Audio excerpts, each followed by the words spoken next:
જ્યારે સમજમાં ના આવે કે આજે જમવામાં શું બનાવીશું ત્યારે આ વઘારેલું દહીં જરૂરથી ટ્રાય કરજો.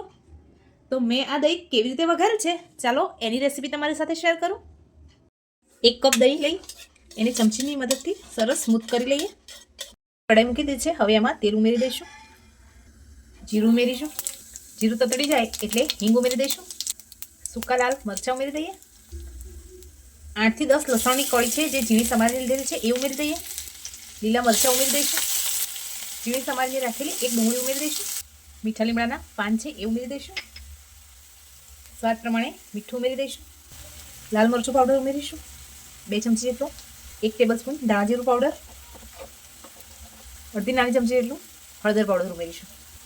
ગરમ મસાલો ઉમેરી દઈશું. બસ મિક્સ કરી લીધેલું છે. હવે થોડું પાણી ઉમેરીશું.